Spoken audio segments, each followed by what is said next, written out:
tal? Muy buenas noches, queridos amigos de La Burbuja de Periodista Digital. Gracias por acompañarnos. La verdad que acabar el día con ustedes es acabar mejor. Es tener la capacidad de, bueno, pues despedirnos de lo que ha sido una larga jornada, en este caso, de día miércoles, pues bueno, pues disfrutando, hablando de las cuestiones que les pueden interesar, cuestiones políticas, cuestiones sociales, cuestiones también de cultura. Ya saben que esta burbuja pues está llena de, bueno, pues de temas, de aspectos, de sentimientos que les queremos trasladar con todo el corazón. La pena es el gobierno que tenemos, la pena es el gobierno que padecemos. Si tuviéramos otro gobierno, quizá la burbuja, pues oye, pues no tendríamos que estar hablando de la ley del sí, de los conchaveos de Sánchez con Marruecos, que no nos enteramos nunca de qué negociaciones por detrás de la mesa tiene con el país vecino. Pues realmente seríamos un mejor país seguramente. Sin Yolanda Díaz, por un lado criticando a la patronal, pero hace unos meses tirándose encima de Garamendi. Es que estas cuestiones, claro, son las que llaman la atención a la ciudadanía y que a nosotros también lo hacen. Porque el gobierno ahora está un poco pimpinela. Dice Ione Belarra que le tiemblan las piernas al Partido Socialista. Bueno, la verdad que le deberían temblar las piernas frente a los españoles el día que en una urna les mandemos a paseo. Ese día sí que les tienen que temblar las piernas a los socialistas y a la parte podemita del gobierno. Porque esperemos, deseamos, hay gente que le pone velitas, de verdad, a la Virgen, para que se vayan de verdad de España, que se vayan del gobierno, por favor. Que no les queremos más, que no les queremos padecer ni un día más.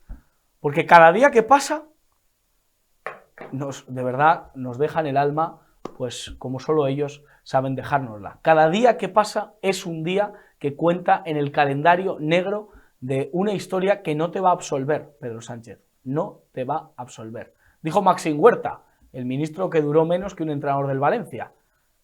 Dijo que en lugar de acordarte de él, en lugar de hablar sobre temas relativos a su persona cuando él iba a dimitir, hablabas solo de ti, Pedro Sánchez. Eres un narciso, eres el narciso de los narcisos. Eres, de verdad, la egolatría hecha hombre.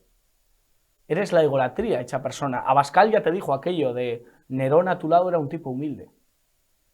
Y es que ese es tu gran problema. El soberbio nunca acaba bien. Nunca acaba bien. Y como a mí me gusta rodearme no de los soberbios, sino de los humildes, hoy he querido que me acompañen, por un lado, Blanco Corredoira, nuestro escritor y persona de cabecera. Muchísimas gracias, Blanco Corredoira, por estar con nosotros. Muchas gracias, Josué. Vamos a ver qué podemos aportar esta tarde. ¿Cómo viste esas declaraciones de Maxim Huerta sobre Pedro Sánchez? Muy interesantes, muy interesantes. Esos testimonios de primera mano de una persona que no es que se manifieste especialmente resentida, sino que él tiene su otra vida y entonces su paso pues tan episódico por la política lo narra ya con una cierta distancia, con cierto humor, y claro, el retrato que hace de Pedro Sánchez es precisamente el de una persona obsesionada con su imagen, megalómana, que tiene unas patologías que yo no sería capaz de diagnosticar, pero los síntomas sí los aprecio, como por ejemplo su obsesión por subirse en el helicóptero y viajar constantemente. El otro día Abascal le decía algo así como que él estaba a gusto, reconozca que le gusta mirarse al espejo o algo así le decía. Él se reía porque claro, tiene ese descaro, pero es tan evidente que es un chulángano, que es una persona soberbia. Lo único que le preocupa es su imagen para la posteridad, porque él lo que nosotros opinemos de él le da lo mismo. Entonces, él dice que va a pasar la historia por la profanación de la tumba de Franco. Yo diría lo que decía Celia Cruz, para mí tú no eres nada. Claro, es que no para eres mí nada. Tú no eres nada. Es que, bueno, es un mal, la verdad, pero es verdad que el mejor desprecio que se le puede hacer a un arrogante como Pedro Sánchez es decirle eso, tú no eres nada de nada. Y tenemos a otra persona humilde, que la verdad que tengo el gustazo de que esté con nosotros y que se estrene en esta nueva etapa de La Burbuja, don Israel Cabrera. ¿Qué tal? ¿Cómo estás? Muy bien, muy bien. Muchas gracias por invitarme una vez más. Es un placer. Burbuja nueva. Los soberbios nunca acaban bien, ¿verdad? Y Pedro Sánchez menos. No deberían, no deberían. El problema en esta vida a veces sí acaban bien, en la otra seguro que no, les mandan donde corresponde, ¿no? Pero no deberían de acabar bien, pero no siempre sucede así. El problema de Sánchez es que él cree que va a ser recordado por lo de mover los huesos de un señor fallecido. Y en realidad Sánchez por lo que va a ser recordado es por soltar violadores a las calles. Porque hay algo que yo creo que no sé si han ponderado en su justa medida. Un violador es un personaje prácticamente irrecuperable para la sociedad. O sea, es reincidente casi el 100% de las veces. Los que han salido, alguno va a violar a alguien. Y eso va a recaer en las conciencias de toda esta gente que votó a favor de la ley, no sé por qué la llamamos solo sí es sí, hay que llamarla la ley Montero para que quede bien grabado su nombre al lado de esta infamia. Y va a ser recordado precisamente por eso, por haber puesto violadores en la calle que han cometido, y ya veremos lo que van a cometer porque va a ser gordo. La ley Barrabás también la llamo, esa ley que a delincuentes, a obsesos sexuales, a depravados, a personas violadoras, pues ha conseguido sacarla a la calle. ¿Qué os parece estas guerras internas que se están produciendo en el seno del Ejecutivo? Hoy Ione Belarra decía que a la parte socialista le tiemblan las piernas por querer modificar o rectificar la ley del sí es sí. ¿Qué hay que hacer con esa ley del sí es sí o la ley Montero, como muy bien decía Israel Cabrera? Bueno, yo estoy muy de acuerdo con lo que ha dicho Israel. Efectivamente, en la ley yo creo que se puede llamar la ley Montero o la ley sí, como dice otro periodista. Ya solamente la expresión solo sí es sí redunda en otra que oímos de vez en cuando, que es y que es una expresión nueva, reciente, de los últimos años, que es esto se tiene que hacer sí o sí. Eso es una expresión que tiene 5 años, 8 años. ¿No tiene más. Toda la vida? No, tú eres muy joven y no lo sabes, pero esa expresión es nueva, es una bobada nueva. Y bueno, realmente entre esta gente tan mediocre, lo único que buscan es la colocación, es ver a ver qué hacen para poder asegurar y estirar más tiempo su tiempo en el gobierno, porque una vez que dejen de estar en el gobierno o cuando dejen de estar en la política, no son nadie. Ahora he recordado lo que decía Celia Cruz en esa, para mí tú no eres nada, tienes la bemba colorada. La bemba creo que es el labio. Claro. Bueno, pues eso es lo que es Sánchez, lo mismo Belarra, son personas que si pasan a la historia, como dice Israel, es por el legado tan nefasto que van a dejar a España. Esa es mi impresión. Cecilia cantaba aquello de nada, y yo creo que, bueno, la verdad que, claro, las acciones que puedan llevar a cabo esos violadores sí que cuentan. Es que ese es el problema, ¿verdad, claro. Israel? ¿Tú cómo ves esta guerra interna que al final siempre se salda con Podemos ganando el pulso? Lo hemos visto en la ley, también ley trans, en la ley del sí es sí, pero lo vamos a ver en la ley Mordaza, lo vamos a ver en la ley de bienestar animal. Siempre gana Podemos este tipo de guerras entre PSOE y Podemos. Claro, y las van a ganar siempre. Estamos en manos de un presidente cuyo único objetivo vital es llegar al segundo semestre de este año para presidir la Unión Europea. Y ya está. O sea, y cada vez que vea en peligro eso, pues va a ceder lo que no está en los escritos. Tal y como ya cedió mientras estaba elaborando esta ley por las palabras que hemos oído estos días de Carmen Calvo, enfrentándose a Iglesias en el programa ese que van ellos por las mañanas, que también, ojo cómo tienes que ser para que te ponga contra la espada y la pared, que te ponga contra las cuerdas Carmen Calvo. Bueno, ha quedado pues, como la sensata del PSOE. Pues a Iglesias le zumba, cada vez que se encuentran le zumba, o sea, ese tipo que tenía altas cotas de sí mismo y mírale para lo que ha quedado. Y Carmen Calvo lo ha explicado muy claramente. Ella en el Consejo de Ministros avisó de estas cosas, otro jurista que había, que también ha sido cesado, avisó de este tipo de cosas, y se resguardaba en lo que denominaba la autonomía del ministro, pues oye, para sacar adelante una ley, que bueno, pues la ley de Irene, y la ley de Irene, pues bueno, tiene que ir así, nada, esto no es la ley de Irene, esto es que si estos se ponen muy cabezones, pueden hacer peligrar el gobierno, pues nada, lo que quieran hacer y tiran para adelante. Igual que van a ir tirando ahora para adelante, exactamente igual, cuando que lo que tenían que hacer con esta ley es ni reformas ni nada, sino derogación inmediata, para que deje de causar daño, más daño del que ya está, porque todo el daño que se ha producido no se va a solucionar. O sea, todo el que ha visto rebajada su pena va a seguir con la pena rebajada, todo el que está en la calle va a seguir en la calle, y lo único que se puede hacer es derogarla lo antes posible para que todos los violadores y abusadores que siguen en la cárcel no lleguen a tiempo a beneficiarse, porque se van a beneficiar todos. Hacerle un torniquete de alguna manera para que no siga saliendo sangre. Efectivamente, o sea, ahora no se pueden poner otro mes y medio, 2 meses a negociar qué ponemos aquí, si esto del consentimiento, si no se quede la violencia. Oigan, no, ustedes no pueden permitirse otro mes y medio más poniendo a violadores en la calle. Pachi López nos decía ayer, además muy nervioso, noté a Pachi López así entre gritos, nos decía que lo van a intentar, si no es esta semana, la siguiente, sobre todo. Pero claro, es que está, por un lado, Podemos presionándole para que no toque la cuestión del consentimiento y por otro lado el Partido Popular tendiendo la mano para que esto se reforme.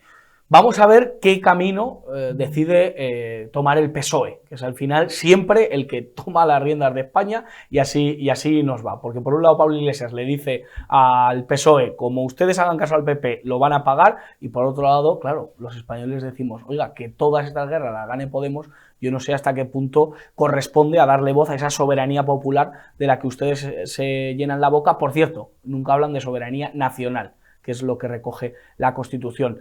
Quiero hablar con vosotros de economía. Israel Cabrera mostraba, vamos a hablar del salario mínimo y otras cuestiones, pero mostrabas una tabla que a mí me ha dejado patidifuso, que diría que.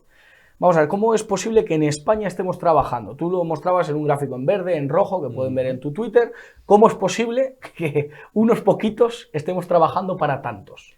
¿Cómo se puede sostener el sistema en el que unos poquitos trabajamos y otros chupan de lo que nosotros trabajamos? Bueno, el sistema se sostiene haciendo una media de los últimos años con ese 34-35% de la población que en flujos de caja mantiene al resto, más entre 75 y 90 mil millones de euros anuales de deuda, que al final van a tener que pagar ese 35% que mantenga la población dentro de X años. O sea, en España trabajamos el 35% de la población. En el sector privado, porque luego tenemos 3,5 millones de funcionarios, que obviamente se entiende que están todos trabajando, muchos de ellos tienen trabajos que son imprescindibles, llámese un policía, un bombero, un profesor, un médico, esa gente tiene un trabajo que lo tendrían que proporcionar igualmente en el sector privado, en caso de que desaparecieran todos los ministerios, en plan sueño ideal. Pero esos salarios salen de todo el otro 35% que está trabajando, que son los autónomos que crean empleo, que tenemos casi 1 millón, y 2 millones de autónomos sin empleados, y esos generan el empleo pues para los 16 millones restantes. ¿Es sostenible? No, no es sostenible. Israel lo plantea muy bien como, alguien lo ha dicho, como clases productivas frente a clases extractivas, ¿no? Hay algo más tremendo, y es lo que dijo aquel francés, de que vivimos en la ineptocracia en la que los más mediocres son elegidos por los que menos producen. Es triste, pero esto es una fotografía de lo que está pasando. Efectivamente, el sector público ha crecido desde el año 75, pues desde 700.000 empleados públicos a 3,5 millones. Es decir, que la población se ha incrementado un 15%, pero el empleo público se ha multiplicado por 4. En la época de la informática, o sea, en la época de la automatización de procesos, porque en esa época que estaba comentando, cuando tú te querías hacer copias, tenías que poner con una máquina de escribir un papel calco, claro, y con suerte sacabas 3 hojas. Claro. O sea, imagínate la de gente que se necesitaba para hacer todo el trabajo burocrático interno de toda la administración de un Estado. Bueno, pues a día de hoy, efectivamente, tenemos 3,5 millones, según la EPA, de empleados a sueldo del Estado, y tenemos 3 millones de autónomos. O sea, tenemos 500,000 más prácticamente de empleados públicos que de autónomos. O sea, eso es insostenible. Completamente insostenible. ¿Cómo lo sostienen? Pues con lo que acaban de hacer, de pegar el siguiente hachazo en las cuotas de los autónomos, de no deflatar la tarifa del IRPF, de mantener unos tramos en el IRPF que son completamente abusivos, de mantener unos tipos de IVA que son salvajes, y luego además de ir rascando impuestos de todo aquello que... Porque este ha sido el se año deja, claro. que más recaudación ha tenido el Estado. De momento sí. De momento sí. Y se produce otro fenómeno cuando se reivindica la sanidad pública. Y a mí me falta, yo diría, sanidad pública sí y sanidad privada también. Porque la ¿Tú sanidad crees que privada... son compatibles las dos? Claro, porque la sanidad privada libera y le quita mucho peso a la sanidad pública. Y la realidad es que somos muchos profesionales y muchos autónomos y muchas familias y funcionarios también y trabajadores que pagan un seguro privado en la medida en que por edad no requerimos de mucha atención, gracias a Dios, siempre gracias a Dios, no requerimos mucha atención. Pues yo llevo, por ejemplo, como abogado con el servicio médico del Colegio de Abogados desde el año 93. He dispuesto muy poco de él. De la sanidad pública, ha sido menos al médico que Bruce Willis de en la el sanidad protegido. pública, sin embargo, y pago una cuota bastante estimable al mes, por mí y por mi familia. La sanidad pública la he utilizado tan poco, también gracias a Dios, que no he tenido tarjeta hasta que mi mujer ya se empeñó en que me la sacara. Es decir, he pisado muy poco un hospital público.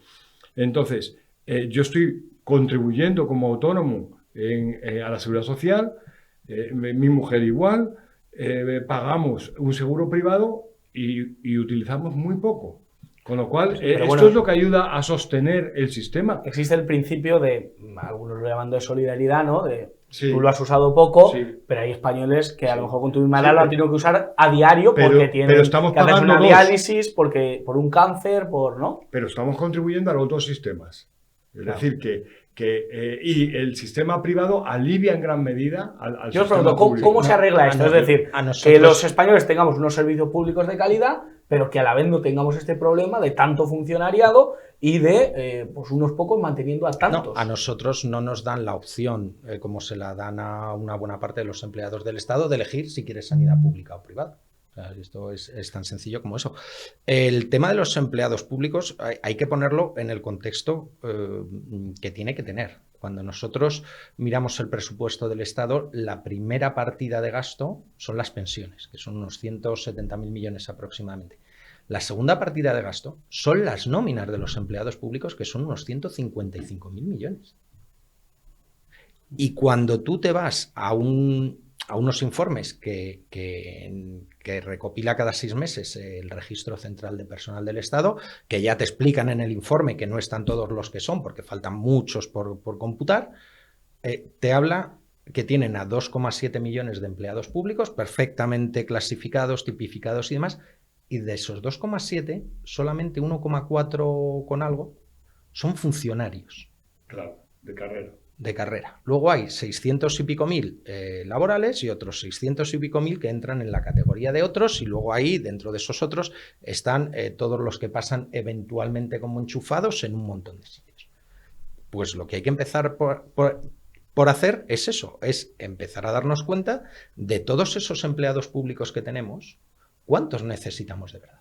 O sea, está fea la autocita, pero yo recomiendo que si pueden se pasen por mi web, por Estado Limitado, localicen las tablas de los empleados públicos y verán que hay un desglose donde están separados los bomberos, la policía, el personal de prisiones, los jueces, los fiscales, los médicos, personal docente, docente de universidades, todo lo que cualquiera podría entender como necesario, y todo eso te suma 1 millón y pico, y luego te queda 1 millón y pico que está adscrito a los funcionamientos operativos de los ministerios. Quien dice ministerios dice consejerías de comunidades autónomas, ayuntamientos, Claro. Está todo bien Porque repartido. han sido las autonomías. Claro. Las autonomías han sido el crecimiento exponencial del número de empleados públicos, parte de la descentralización. Es decir, cuando se ponen en marcha las comunidades autónomas y los nuevos ayuntamientos, los ayuntamientos que se dicen democráticos, se convierten en agencias de colocación. Claro. Y municipios que tenían, por ejemplo, el municipio de la familia de mi madre, tenía 4.000, quizá tendría más, que 6.000 habitantes censados en el año 76. Ahora tiene 3.000. Entonces tenía 6, 7, 8 empleados públicos y ahora tiene más de 100. Es decir, que las autonomías, la descentralización ha servido para crear auténticas agencias de colocación. Además, luego, si podemos hablar de las empresas como las televisiones públicas. La Canal Nou de Valencia llegó a tener 1000 y pico empleados, más que Telecinco y Antena 3 y el Periodista Digital juntos. Y que todos. Y aparte que cuando tú vas viendo cómo se producen las contrataciones dentro de esos, digamos, los tres estamentos, la Administración Central, las comunidades autónomas y las entidades locales, tengo aquí los datos delante. En la Administración Central, la mayor parte, estoy hablando prácticamente de un 70%, son funcionarios. Bien. Pero luego, cuando ya saltas a las comunidades autónomas, ya es aproximadamente el 55%. Y cuando ya saltas a los ayuntamientos, resulta que te quedas en el 38%. Claro, ahí es el problema. Claro, ahí es donde tenemos el problema. ¿Qué estamos haciendo manteniendo a toda esa gente? Algún día habrá algún partido político que quiera abrir el melón de los empleados públicos. Ya no sé si decir que necesita España o que nos podemos pagar, porque no es lo mismo. O sea, y cuando siempre se habla, no, sanidad, educación, etcétera, etcétera, oiga, vamos a ver. Sanidad son unos 80.000 millones de euros al año, algo menos. Educación son 40 y algo mil. O sea, es que nos estamos gastando 30.000 millones en pagar los intereses de la deuda. También, ¿no? Los partidos políticos, 120.000 millones al año para los partidos políticos. Es que es una, de verdad, es una cantidad. 120.000 no, millones. Se me ha ido el 120 millones. Sí, eso perdón, ya me cuadra. Que me voy de cifras. 120 millones. El cine, por ejemplo, que tanto hablamos del cine, de que le damos mucho al cine, son 60 millones. Es decir, que es la mitad de lo que se da a los partidos políticos. Los partidos políticos reciben una cantidad que es espectacular, bajo mi punto de vista, para llevar a cabo... Pero luego hay auténticos pozos, como Televisión Española. No, y bueno... Son auténticos pozos de 1.500 millones al año, o barbaridades así, sí. Y que hay que reponer cada año. El otro día, Blanco Corredoira creó bastante polémica sus declaraciones, hablando, ahora me corriges, si quieres, pero defendías de alguna manera que el sistema de pensión para todo el mundo, de renta básica, era lo que nos tocaba, es lo que estamos abocados por tal y como se está empeñando el sistema. ¿A ti qué te parece, Israel? Bueno, yo lo justificaba diciendo que la inteligencia artificial y los nuevos, tú ya lo decías, Israel, que la revolución tecnológica a la que venimos abocados y en un proceso de aceleración histórica va a hacer que vamos a tener muy pocos empleos, va a haber muy poco empleo. Esa es la percepción que tengo yo, no va a haber trabajo para todo el mundo. Lo dice también Musk y gente que algo sabe de todo esto, ¿no? ¿A ti qué te parece? Bueno, a ver, siempre que llegan procesos revolucionarios tecnológicamente hablando, desde la máquina de vapor al telar, a internet o una simple calculadora, se produce un desfase entre la cantidad de empleos que había y los que se requieren con la nueva tecnología. Por ejemplo, cualquiera que haya estado en un estudio de arquitectura no tenían más que pasarse por donde se diseñaban los planos, que había cientos de personas dibujando planos que ahora hace un chaval en AutoCAD y lo hace en un momento. Había auténticas salvajadas de gente con calculadoras para hacer estimaciones de precios en compra, en venta, en acciones, etcétera, etcétera. Y todo eso, cuando salieron las calculadoras, toda esa gente se fue a pique. Cuando salieron los ordenadores, ya no te quiero ni contar. Y cuando puedes trabajar con un simple Excel, ni te cuento, ¿no? O sea, siempre hay una destrucción creativa porque luego todas esas herramientas nuevas requieren de nuevos empleados que las mantengan al día, que las operen, que las inventen, que las reformen, y con cada nueva herramienta aparecen nuevas funcionalidades que permiten generar nuevos puestos de trabajo. Volviendo al tema de la renta básica, cuando Podemos empezó a hablar de la renta básica universal, yo hice un estudio para ver la chaladura que era, ¿no? Y me di cuenta de que no es tan chaladura. Y me explico, esto debió de ser como en 2014, si alguien tiene interés está en la web. Si tú coges todas las prestaciones que pagamos en plan pensiones, en plan seguros de desempleo, en plan becas, ayudas de comedor, ayudas de libro, ayudas al transporte. Si tú coges toda esa bolsa de prestaciones que se están pagando a día de hoy, te las cargas y le asignas a todo ciudadano mayor de 18 años una renta de 550 a 600 euros, a todos, a partir de 18 años, tú cobras esta cantidad. El cálculo sale muy similar. Muy similar, claro. Y el problema es que cuando llegas a esa situación dices, bueno, pues el señor que tenga un trabajo tiene además 600 euros extra, el que no tenga nada, pues tal. ¿Qué sucede? El que tenía una pensión que creía que iba a ser muy alta, 600 euros.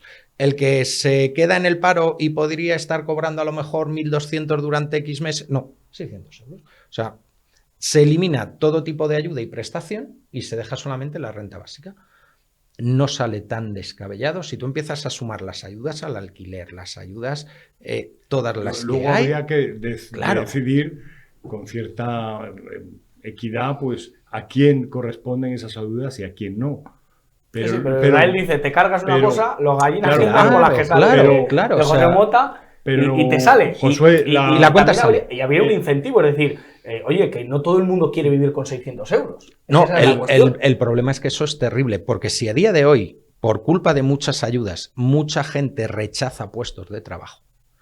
No, no me puedes hacer contrato porque es que si no me quitan la beca de no sé qué o me quitan tal o es que estoy cobrando un no sé qué y no me... Y Sí, ya pasa, eso sucede. si se hace algo de este estilo o explicas muy bien que es... que no tienes por qué renunciar a ello, que lo vas a seguir cobrando exactamente igual, que se descuenta de tu aportación en IRPF, o sea, hay 1000 fórmulas para trabajar. Claro. Pero eso destroza una sociedad. Pero no le puede dar el argumento que tenía el otro día Pedro Sánchez de decir, ustedes lo llaman paguita. Claro, hay que saber utilizar y explicar, como tú dices, por qué y en qué casos se debe ayudar a las personas desfavorecidas, pero sin darle el arma a los socialistas que están arruinando a España de decir, ustedes se ríen de las ayudas y las llaman paguitas. Claro. Muy rápidamente que se nos va el tiempo. Subida del salario mínimo, 1.080 euros. ¿Os parece un salario mínimo digno? ¿Os parece una buena cosa para España? Ganar 1.080 euros al mes no es digno. O sea, honestamente, no es digno. Ahora, el cómo se producen estas negociaciones, que nos juntamos nosotros tres y entre tú y yo decidimos que este paga, pues claro, es que es lo que han hecho, me parece un modo de negociar bastante peculiar. El Banco de España ya hizo un estudio con las primeras grandes subidas del salario mínimo y llegó a la conclusión de que había destruido más de 170.000 empleos. Claro. Ha habido, y no estaba en el nivel de ahora, era cuando los 900 euros. Lo que esta gente no comprende es que las personas que entran a formar parte del mercado laboral normalmente entran ganando lo menos posible que le puede pagar el empleador. Si tú al empleador le estás poniendo ese salario de 1.080, que no es el coste real para la empresa, que ¿cuánto es que una empresa, Israel? claro, dilo. es que una empresa porque que son tiene, 14 pagas, claro, más seguridad social, es que te vas más, a casi 17.000 euros. Yo he calculado que te vas bastante más porque son 14 pagas más el coste de seguridad social, más que luego tienes que contratar una empresa de prevención de riesgos laborales, etcétera.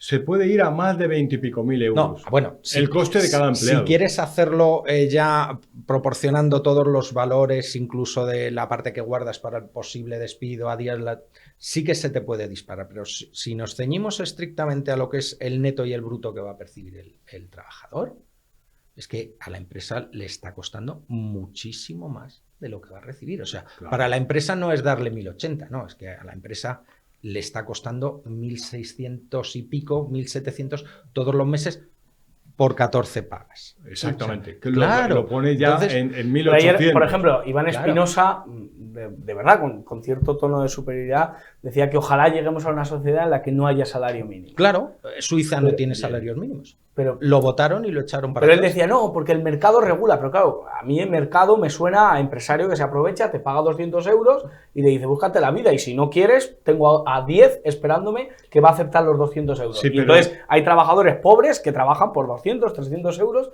porque claro, como tiene a 10, sobre todo en sectores más precarios, como el camarero, como tal. Tiene que haber un convenio que marque, pero yo... Tiene que haber un mínimo donde, oiga, esto que sea digno, un ¿no? convenio por sector o por empresa. La mayor parte de los convenios están por encima del salario mínimo. O sea, Claro. en líneas generales... El ejemplo es Mercadona. Mercadona paga mucho más que el salario mínimo. Esto afecta mucho sobre todo al sector agrario. Y en el sector agrario ya se están calculando que con la anterior medida se perdieron unos 25.000 puestos de trabajo, pues con esta... Y al exactamente servicio igual, doméstico claro. y a muchos... Es Pero decir, lo que tú decías, va a hacer que mucha gente no contrate, porque se le pone muy gravoso contratar para el servicio doméstico, en la hostelería, O sea, etcétera. esta medida en realidad no se hace porque a un número concreto de personas le vayan a subir un poquito.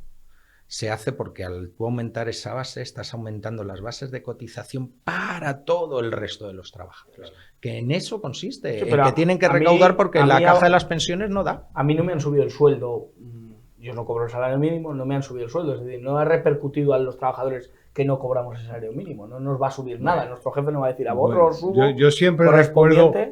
recuerdo la receta en los pactos de la Moncloa de Ramón Tamames en su primera intervención en octubre del 77. Decía que había que bajar los impuestos y bajar el gasto público. Eso Era es. la manera de bajar la inflación. La inflación la está provocando el gobierno, que endeudándose cada vez más y inyectando tantísimo dinero en la economía. No, la inflación es siempre, y que vengan todos los hermanos garzonitas con sus impresoras que quieran, la inflación es siempre un fenómeno exclusivamente monetario. Que no me vengan con shock de oferta, de demanda, que no, Ucrania. que no. Ya. Esto es una cuestión de que nuestro dinero cada vez vale menos. Acabo Ni- con Blanco. ni una ni otra. Acabo con Blanco Corredoira. Tamames se ha reunido hoy con Santiago Abascal. En un minuto, ¿qué nos podrías decir de Ramón Tamames? Ramón Tamames es una muy buena persona, una gran cabeza, un talento. Es una persona que es un arrepentido, es decir, que él proviene de ser comunista, un comunista tolerado, es decir, que él ejercía y llegó a catedrático, creo que llegó a catedrático en la época de Franco. Colaboró muy estrechamente en los planes de estabilización de los años 60 con los tecnócratas. Es conocedor y divulgador de cómo se produjo el milagro español y reconoce los méritos de Laureano López Rodó y de aquella gente. A mí me parece una persona ecuánime y que simplemente para ponerlo como ejemplo de un hombre válido, me lo parece. Es verdad que tiene 90 años. Pues vamos a ver, el martes se desvelará si Ramón Tamames, el excomunista y persona que sabe mucho de trabajo, de empleo, pues será la persona indicada o elegida por Vox para encabezar esa moción de censura. El martes se lo estaremos contando, además creo que podremos hablar con el propio Ramón Tamames. Israel Cabrera, muchísimas gracias. A ti por invitarme. Esta es tu casa. Blanco Corredoira, gracias de verdad. Muchas Que gracias. te vote chapote, no a ti, sino a Sánchez. Señor Sánchez. A Sánchez no vales nada, tienes la bemba colorada. Eso le tenemos que escribir ahí cerca de Moncloa. Y nos vamos a nuestra sección cultural con Carlos Paz, que ya nos está esperando. Don Carlos, hoy no ha querido venir usted aquí conmigo. No es que no haya querido, es que no he podido por mis obligaciones. Os estaba escuchando y veo que hay más en la realidad que en la ficción. ¿Ah, sí? Lo digo porque mira que conozco malos de ficción, pero muy pocos que sean capaces de querer quitar el salario mínimo. Sí, es verdad, es verdad. Hay malos por ahí, ¿eh? Usted conoce a grandes villanos. En este caso vimos ayer a Iván Espinosa de los Monteros enarbolando ese discurso y hoy pues ha sido uno de los temas discutidos. Un día se viene usted aquí y discute sobre salarios mínimos, mínimos salarios y personas mínimas, que también hay por ahí algunos. Vamos a hablar de literatura, vamos a hablar de libros. ¿Qué nos traes hoy? ¿Un escritor, un género, un libro en concreto?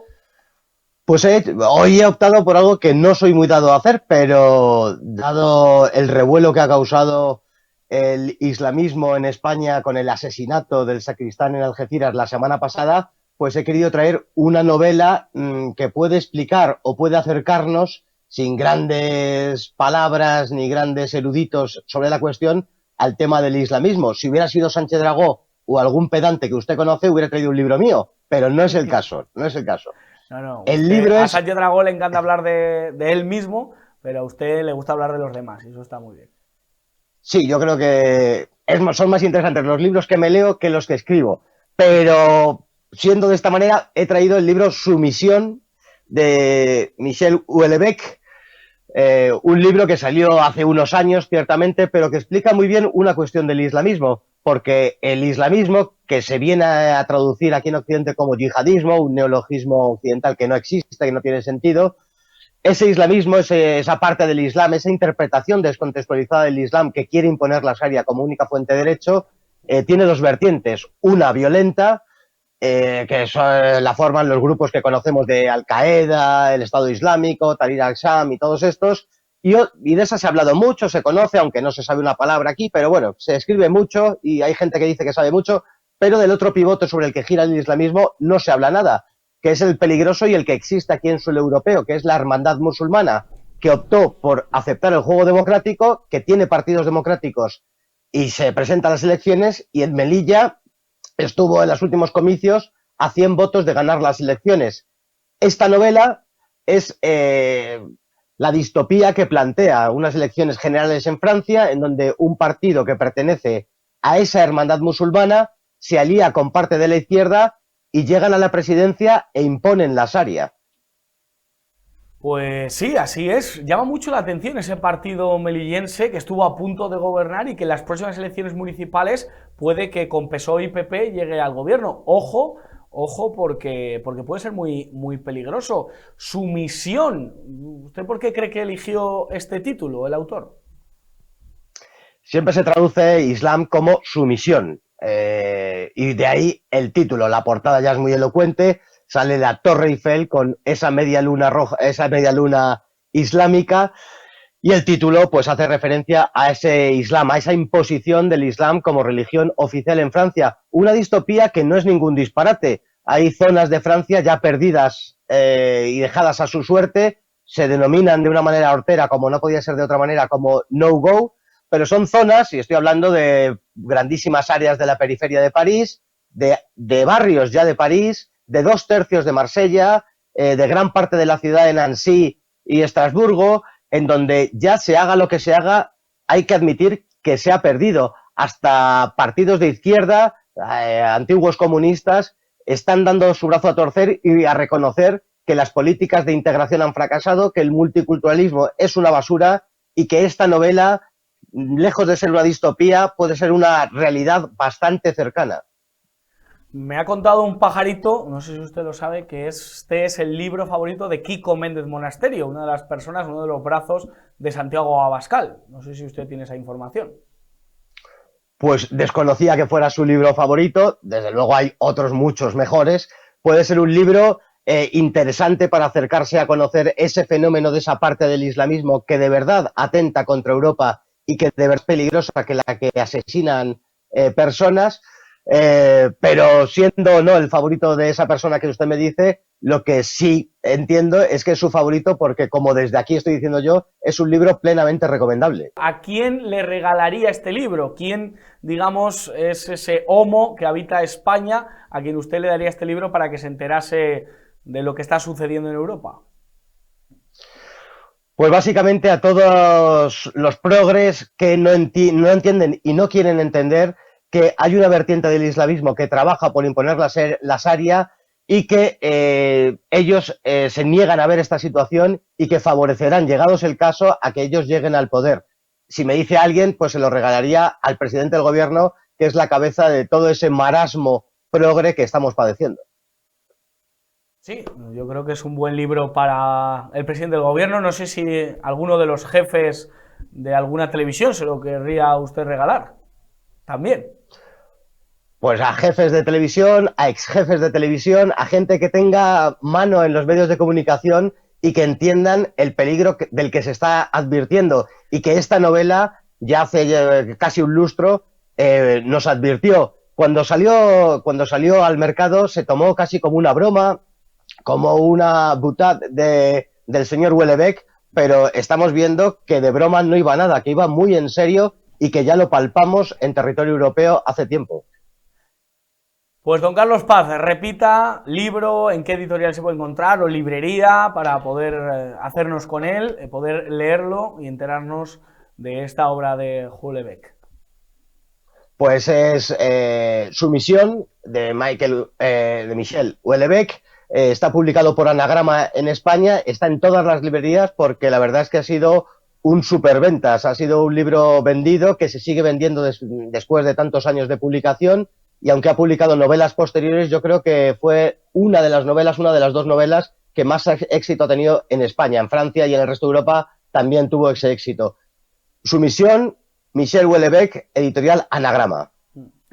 Carlos Paz, gracias con el corazón y tenga usted cuidado, ¿eh? No deje cosas pendientes ni se vaya usted de los sitios, ¿eh? Usted siga, continúe, que le necesitamos.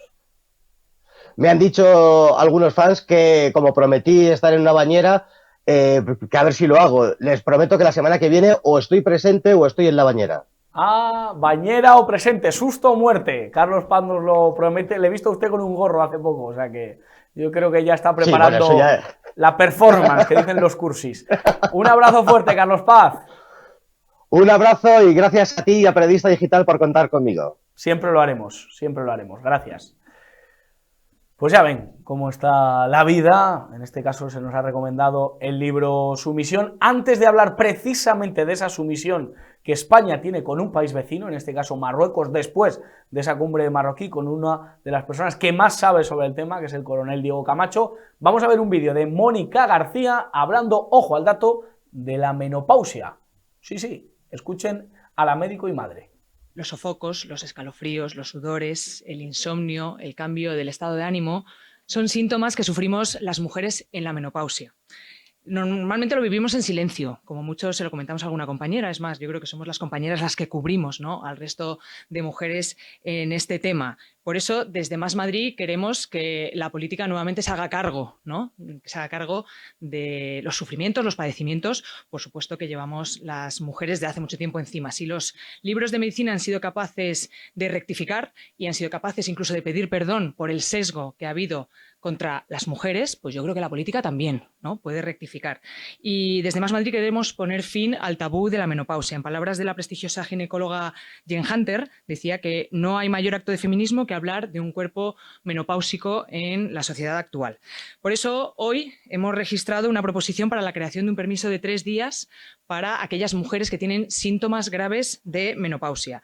Este permiso, por supuesto, estará integrado dentro de una estrategia más integral, mucho más ambiciosa, ¿no?, que ponga en el centro que las mujeres no tenemos por qué padecer esto en silencio, que la sociedad se tiene que hacer cargo en su conjunto y que queremos desterrar el sufrimiento y pasarlo a derechos, que es para lo que debería de servir la política. Bueno, pues estas eran las palabras de Mónica García. Nos quiere enseñar la menopausia. Debe ser que hasta ese día en el que ella ha hablado, pues ninguna mujer tenía la menopausia.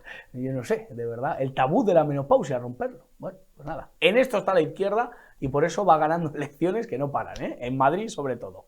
Bueno, pues ya tenemos a alguien que creo que no nos va a hablar de menopausia, que es el coronel Camacho, y perdone por esta introducción un tanto jocosa. No te preocupes, yo no sé porque nunca he tenido. Yo tampoco, mira, en eso nos parecemos. Coronel, ha habido una cumbre marroquí, española. Pedro Sánchez ha anunciado que se ha reunido con Mohamed VI. ¿Qué le ha parecido? ¿Qué espera usted de esta cumbre y de que salga de esa reunión? Bueno, pues estoy bastante preocupado porque los prolegómenos de la cumbre han sido un poco preocupantes. Es decir, que ha viajado, creo que con 12 ministros del gobierno, según ha declarado que tenían una serie de acuerdos que firmar en cartera, pero por lo que yo sé, todas estas cosas no han sido ni siquiera debatidas en el Congreso de los Diputados, que es donde está la soberanía nacional. Entonces, pues no sé, realmente cuando va a haber una cumbre, en los países normales los ciudadanos tienen, si no en detalle, sí que tienen una idea de aquello que se va a hablar, aquello que se puede en todo caso negociar, pero el ir a, como diría yo, a calzón quitado, sin saber lo que va a hablar con el sultán, pues es, ya digo, preocupante, porque en la anterior visita que tuvo con el sultán, no sé si recuerdas que ya le colocó el sultán la bandera española colocada al revés, que es símbolo de rendición. Entonces, si a esto le sumas el giro que dio con respecto al Sáhara Occidental y el tampoco haber comunicado ni a la opinión pública, ni al Congreso de los Diputados, ni a su propio gobierno, ni a su ministro de Asuntos Exteriores, el giro que iba a dar respecto al Sáhara Occidental, pues realmente es para estar preocupado, porque ahora mismo la hipótesis más peligrosa que hay en España referente a Marruecos es que este país le tenga chantajeado debido a la información que, según el portavoz de Unidas Podemos, le había cogido en los teléfonos, y entonces le tenían bajo chantaje. Si lo que dice el portavoz de Unidas Podemos es cierto, pues realmente estamos en una situación muy complicada con respecto a nuestro vecino del sur, el vecino nunca amigable del sur. ¿Y usted cree en esa teoría del chantaje? ¿Usted cree que Pedro Sánchez es sumiso a Marruecos por el chantaje que le pueden estar realizando? Yo personalmente sí lo creo, porque es que no veo otra explicación. O sea, lo que puede explicar ese giro copernicano que ha dado, es que el giro que da en política exterior respecto al Sáhara, ten en cuenta que lo coloca frente a la legalidad internacional. La legalidad internacional que viene representada por las resoluciones de Naciones Unidas, por las dos sentencias del Tribunal Internacional de La Haya y por varios dictámenes que ha habido del Tribunal Europeo de Derechos Humanos. Entonces, colocarte, digamos, al pairo, después de 40 y tantos años de seguir, digamos, esa línea, colocarte a 180 grados de eso, pues lo único que puede explicarlo es que personalmente se ha visto obligado a hacerlo. Y además, si a eso le sumas que ni siquiera debate en la sede de la soberanía nacional, pues no es explicable. O sea, si no estuviera bajo chantaje, es que le había dado un ataque de autocracia. Claro, es que esa es la realidad, porque España tiene política exterior. España puede ser soberana en tanto en cuanto tome sus decisiones. Vamos a ver, España, como todo país, debe aspirar a tener una política exterior con arreglo a sus posibilidades.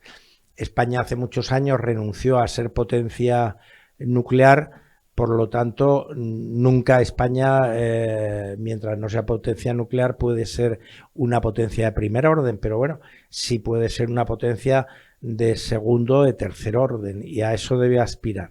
Lo que pasa es que si ya introducimos el factor chantaje en el discurso de política exterior, pues entonces ya, claro, metemos una variable dependiente de imprevisibles consecuencias, y acaba, vamos a ver, acaba también el Parlamento Europeo de hacer una resolución llamando la atención a Marruecos para que, digamos, respete los derechos humanos y respete la libertad de expresión, y deje de meterse con periodistas que no dicen lo que ellos quieren, y entonces esa resolución, que fue aprobada por 300, yo creo que 53 votos a favor y 43 en contra, lo sorprendente es que el Partido Socialista, sus 17 eurodiputados,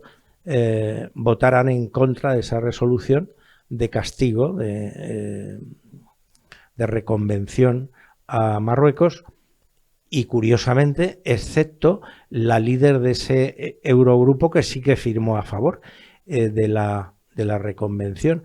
Y entonces, bueno, pues uno se pregunta qué hace el gobierno español no apoyando a los periodistas que informan desde Marruecos, y qué hace la Asociación de Periodistas, que también, por lo que yo sé, pues ha permanecido en silencio ante los ataques que, por ejemplo, ha recibido Antonio Caño. Entonces, bueno, pues todos estos elementos unidos al espionaje Pegasus, donde fue violentado o hackeado los móviles del presidente y de la ministra de Defensa, pues hacen que case las piezas del chantaje. Otra explicación yo no la encuentro. No sé si tú tienes alguna para ilustrarme. Bueno, de la Asociación de Periodistas me espero poco, porque la verdad que en ciertas situaciones que hemos podido padecer algunos de mis compañeros con el maltrato de ciertos políticos de Bildu o de Esquerra Republicana ni han estado ni se les ha esperado. Y luego, claro, veo a la exministra Trujillo decir que hay más libertad de prensa en Marruecos que en España y me explico muchas cosas. Veo al señor Aguilar, que fue uno de los que ha votado en contra de esa resolución europea y me llama mucho la atención. Por eso le quiero preguntar, ¿existe un lobby marroquí en España que tiene mucha influencia? Es decir, que tiene a varias personas captadas, porque claro, todo esto que está sucediendo, esta cumbre, en el contexto hay que hablar de Algeciras, hay que hablar de ese asesinato de un marroquí en una iglesia española a un sacristán, en el que los medios de comunicación han hablado de fallecimiento, han intentado buscar un móvil, digamos, de locura, pero no de yihadismo. Entonces, hay una influencia de un lobby marroquí que hace que los medios utilicen eufemismos, que los políticos utilicen eufemismos cuando un marroquí atenta contra la soberanía española. Bueno, vamos a ir por partes. A mí me gustaría comentar la frase esta de López Aguilar, que viene a decir algo así como Marruecos es un socio estratégico y como es un socio estratégico, si hay que tragar sapos, se tragan. Le recuerdo al señor López Aguilar que su afirmación, no lo recuerdo, le digo sinceramente que su afirmación es de todo punto improcedente de una persona que ha sido ministro de Justicia, nada menos que del Gobierno de España, y que precisamente la política exterior está para que un país, cuando tiene que tragarse sapos, pues no tenga que tragárselos. Es decir, que la política exterior no es un instrumento para estar dándole al señor que te quiere meter el sapo en la boca todo lo que pide, sino precisamente para evitar que se atreva incluso a meterte los sapos en la boca. Mucho más cuando en el caso bilateral de España con Marruecos, España es el país que da miles de millones de euros al año para ayudar al desarrollo y a la modernización de Marruecos, no al revés. Entonces, en todo caso, si alguien tendría que meterse los sapos en la boca, es el país que recibe el dinero, no el donante. Por otra parte, lo que dice la señora Trujillo, que está afincada en Marruecos, pues es sencillamente mentira. Yo también he vivido en Marruecos y en Marruecos existe un régimen teocrático, feudal, no democrático, y ahí todo gira alrededor del sultán, el cual tiene por la Constitución todos los poderes eminentes del Estado. Es decir, de él depende la justicia, depende la legislación, depende el poder ejecutivo y dependen los temas religiosos. Es decir, no hay en Marruecos un asunto de Estado, que esté fuera de la esfera del Magzen. Entonces, en un contexto similar, es evidente que la prensa libre no puede funcionar, puesto que, según la Constitución, además, el marroquí, desde que nace hasta que muere, está sometido a la voluntad del sultán. Y todo lo que se sale de la voluntad del sultán puede ser catalogado como delito de alta traición. Y el Código Penal castiga el delito de alta traición de 20 años a la pena de muerte. Entonces, en un contexto así, no puede existir prensa libre, porque todo lo que se sale de los deseos del sultán, digamos, está considerado como deslealtad. Para ponerte un ejemplo, en las elecciones generales en Marruecos, una semana antes o 10 días antes de celebrarse la apertura de los comicios, el sultán convoca al ministro del Interior y le da una aproximación de lo que él cree que van a salir en las elecciones. Es decir, el número de escaños que cada partido cree el sultán que va a obtener. Y desde el año 56, año de la independencia de Marruecos, el sultán nunca se ha equivocado en un solo escaño. Lo ha clavado, como Tezanos. No, mucho más que Tezanos. Mucho más que Tezanos. Pero era broma, pero joder. O sea, Tezanos es un aprendiz. Entonces, lo que dice la señora Trujillo sencillamente es mentira. Y evidentemente sorprende que en una situación donde la política exterior marroquí ha estado tratando de vejar a nuestros representantes, como lo que te he mencionado de la bandera Sánchez, o la escultura de Tariq que le ponen al ministro de Asuntos Exteriores Álvarez, parece mentira que este grupito de ZP y sus antiguos ministros, algunos, se dediquen a hacer propaganda por parte del gobierno, sobre todo cuando el gobierno marroquí está bajo la lupa del Parlamento Europeo, precisamente por la corrupción o por haber corrompido a antiguos miembros del Parlamento Europeo y actuales miembros del Parlamento Europeo. Te recuerdo que la ex vicepresidenta del Parlamento Europeo está actualmente en la cárcel porque la pillaron con un saco de 150.000 euros en casa de su novio y su padre saliendo por la puerta de atrás con otro saco con 600.000 euros. Es decir, pillada en un delito flagrante.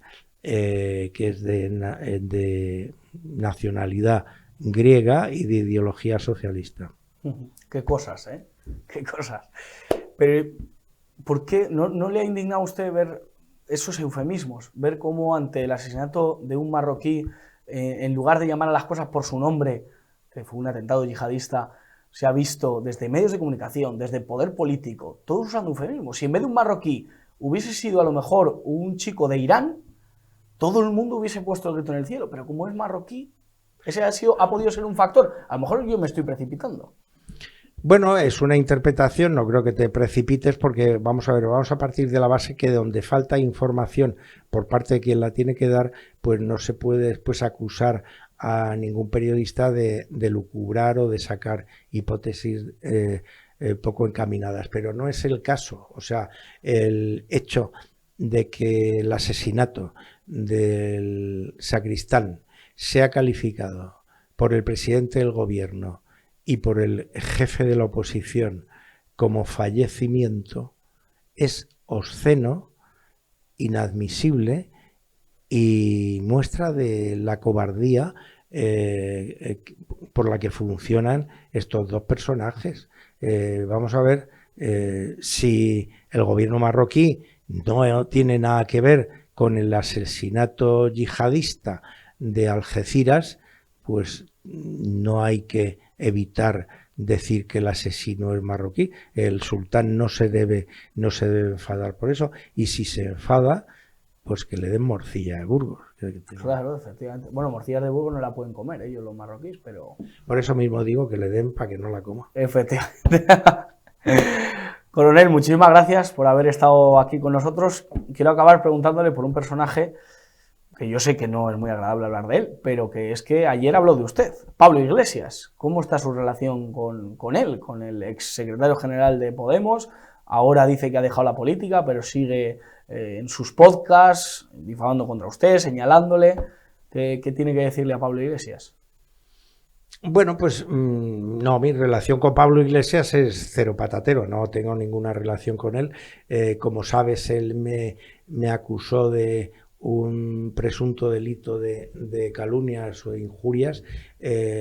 Bueno, pues hasta el momento, como decirte, 5 jueces no han visto delito en mis manifestaciones, y el que él me señale y hable de mí sin estar yo delante, claro, o sea que realmente pues bueno, pues no me sorprende en absoluto. Entonces yo evidentemente, como él no está aquí, pues tampoco voy a hablar de él. No le va a pagar con la misma moneda, no se lo merece. Coronel Camacho, muchísimas gracias por su valentía, por venir aquí a Periodista Digital y por denunciar aquello que cree que se sale de madre. Pues nada, ha sido un placer, Josué, y nada, muchos éxitos en tu nueva emisora. Estoy muy contento aquí en Periodista Digital, así que nos estaremos viendo. Muchísimas gracias. Pues nosotros nos vamos. Saquen ustedes sus propias conclusiones. Como siempre digo, que no se lo cuenten, porque ya se lo contamos nosotros. Alejen a los niños del televisor y aléjenles de Irene Montero. Que Dios les bendiga.